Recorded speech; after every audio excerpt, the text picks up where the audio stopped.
ಬೊಮ್ಮೆನಹಳ್ಳಿ ಗ್ರಾಮದಲ್ಲಿ ಬೀಡು ಬಿಟ್ಟಿರುವ ಕಾಡಾನೆಗಳ ಹಿಂಡು. ಬೇಲೂರು ತಾಲೂಕು ಅರೇಹಳ್ಳಿ ಹೋಬಳಿಯ ಬೊಮ್ಮೆನಹಳ್ಳಿ ಗ್ರಾಮದಲ್ಲಿ ಕಾಡಾನೆಗಳ ಚಲನವಲನ ಸ್ಥಳೀಯ ನಿವಾಸಿಗಳಲ್ಲಿ ಭಯದ ವಾತಾವರಣವನ್ನು ಉಂಟು ಮಾಡಿದೆ. ಶನಿವಾರ ಇಡೀ ರಾತ್ರಿ ಆಹಾರಕ್ಕಾಗಿ ಅಲೆದಾಡುತ್ತಾ ಇದ್ದ ಸುಮಾರು 28 ಕಾಡಾನೆಗಳ ಹಿಂಡು ಭಾನುವಾರ ಬೆಳಗ್ಗೆ ಡಿಸಿ ತೋಟದಲ್ಲಿ ವಿಶ್ರಾಂತಿಯನ್ನ ಪಡೆದುಕೊಳ್ತಾ ಇದ್ದವು. ಈ ಸಂದರ್ಭದಲ್ಲಿ ಗೌರಿಕೆರೆಯಲ್ಲಿ ಸಾಕಷ್ಟು ನೀರು ಕುಡಿಯುವುದರ ಮೂಲಕ ದಾಹ ನೀಗಿಸಿಕೊಂಡು ಮತ್ತದೇ ತೋಟಕ್ಕೆ ವಿಶ್ರಾಂತಿಗೆ ತೆರಳಿದವು. ಇನ್ನೊಂದು ಒಂಟಿ ಕಾಡಾನೆಯು ಕಿತ್ತಾವರ ಎಸ್ಟೇಟ್ನ ಬಿ ಬ್ಲಾಕ್ನಲ್ಲಿ ಕಾಣಿಸಿಕೊಂಡು ಆತಂಕ ಸೃಷ್ಟಿಸಿದೆ. ಇಟಿಎಫ್ ಸಿಬ್ಬಂದಿಗಳು ಕಾಡಾನೆಗಳ ಸಂಚಾರವನ್ನು ಸೂಕ್ಷ್ಮವಾಗಿ ಗಮನಿಸುತ್ತಾ ಇದ್ದು ಸ್ಥಳೀಯ ನಿವಾಸಿಗಳಿಗೆ ಎಚ್ಚರಿಕೆಯಿಂದಿರುವಂತೆ ತಿಳಿಸಿ ಆನೆಗಳು ಓಡಾಡಬಹುದಾಗಿರುವ ಸ್ಥಳದಲ್ಲಿ ರಾತ್ರಿ ಸಂಚಾರವನ್ನ ಮಾಡಬಾರದೆಂದು ಧ್ವನಿವರ್ಧಕದ ಮೂಲಕ ಸಾರ್ವಜನಿಕರಿಗೆ ಎಚ್ಚರಿಕೆಯ ಸಂದೇಶವನ್ನ ನೀಡುತ್ತಿದ್ದಾರೆ.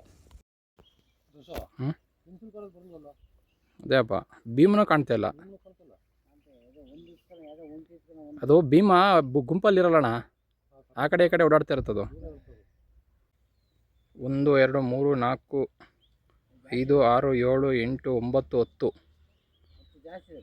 ಇನ್ನು 5 ಒಳಗಡೆ ಸೇರ್ಕೊಂಡಿದ್ದಾವೆ.